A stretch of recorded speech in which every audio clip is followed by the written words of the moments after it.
Alors, dans cette vidéo, on va ranger l'interpréteur sur le côté et on va passer à l'espace de code. Donc je tire l'interpréteur vers la droite. Voilà. Je suis sur mon code. Je vais définir deux variables A et B et je vais leur donner valeurs 3 et 5. Donc pour déclarer la variable A, je mets A égale et 3. Et je mets 3, B égale 5. Ça me permet de définir mes deux variables A et B. Ça définit mes espaces mémoire où je stocke les valeurs 3 et 5. J'appuie sur Entrée. Qu'est-ce qui se passe? Rien. Nada. Tout simplement parce qu'on n'a pas demandé au PC d'afficher. En fait, ça a bien créé les espaces mémoire. Si je demande sur l'interpréteur A et B, ça m'affiche bien les valeurs 3 et 5.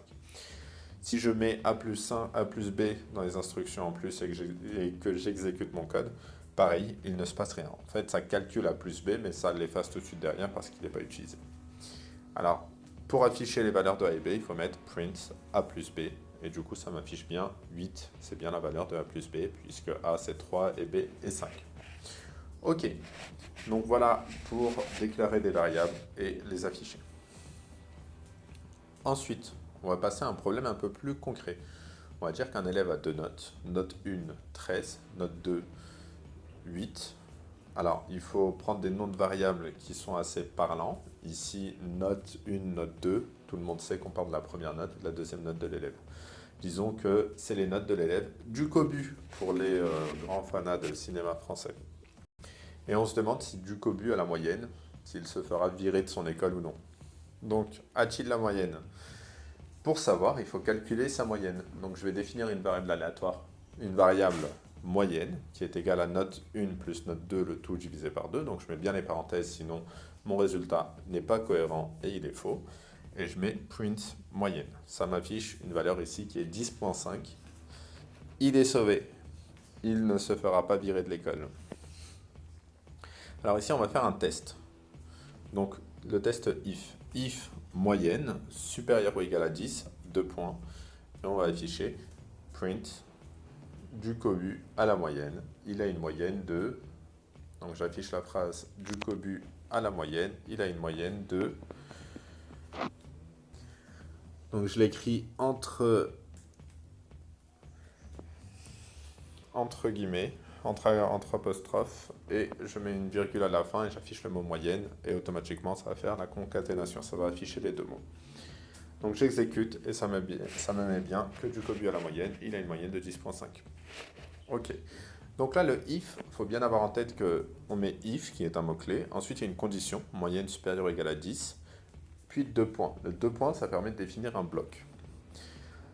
Ensuite, pour toutes les instructions qui sont à l'intérieur de ce bloc, elles sont indentées. Il y a le petit écart là qui vient d'être surligné, qui permet de préciser que cette instruction, elle fait partie de la boucle if. Si à un moment on retourne à la ligne, automatiquement, on sort du bloc d'instruction et on ne peut plus y revenir.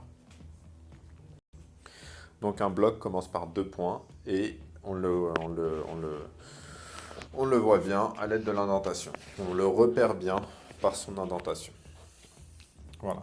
Maintenant, le if, si machin, si il a une note supérieure ou égale à 10, alors il a la moyenne. Sinon, le sinon, c'est le else. Donc pareil, on met else, 2 points. Pour le else, il n'y a pas de condition à mettre, hein, parce que c'est par définition la condition contraire de ce qui a été cité juste avant. Donc print, on va afficher du cobu à la moyenne, n'a pas la moyenne. Et là, ce qu'on a vu, c'est que la phrase là, du cobu n'a pas la moyenne. Si je l'écris comme ça, on a une erreur. Et en fait, si on regarde bien le texte, du cobu n'a pas la moyenne, il est en rouge puis en noir. Et ça veut dire que là, on n'est pas sur du texte complet. Tous les textes, si vous regardez bien, les codes sont en rouge.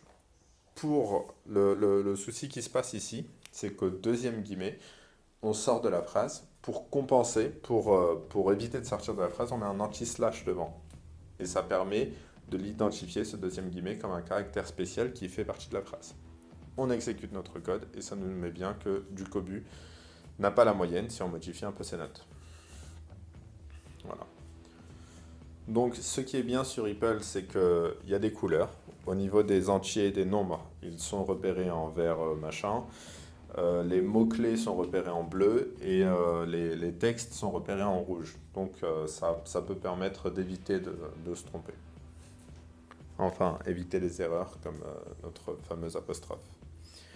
Maintenant, on va s'intéresser aux mentions du cobu.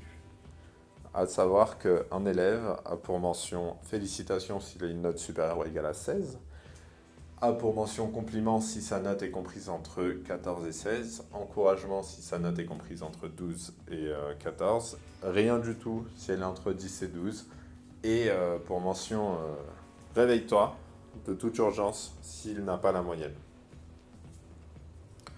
Voilà.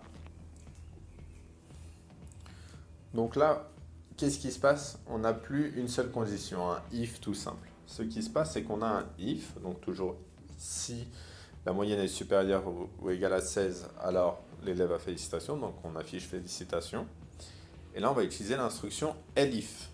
Elif, on remet une condition dedans, et en fait, c'est sinon, si machin. Si ce n'est, sinon, donc la moyenne n'est pas supérieure ou égale à 16, donc elle est inférieure strictement à 16, et on ajoute la condition si m est supérieur ou égal à 14. Donc m se retrouve inférieur strictement à 16, mais supérieur ou égal à 14, donc ça revient à dire que m est compris entre 14 et 16. Dans ce cas-là, il y a les compliments. Elif m supérieur ou égal à 12, donc si m n'est pas supérieur à 16 et n'est pas supérieur à 14, mais qu'il est supérieur à 12, donc il est compris entre 14 et 12, il a les encouragements, et ainsi de suite. Et là, le problème, quand j'exécute mon code, c'est que le m n'est pas défini, et en fait, c'était moyenne dans tout le texte. Pour éviter de réécrire moyenne à chaque fois, j'ai fait ma feignasse, j'ai créé une variable m qui est égale à la moyenne. J'exécute mon code, et là, ça passe au niveau des mentions. Si je modifie les notes 1 et 2, j'obtiens différentes mentions. Voilà, je m'amuse avec 15-20, j'obtiens félicitations, 10-15, j'obtiens les encouragements, et ainsi de suite. Tout ça pour voir que mon code fonctionne bien.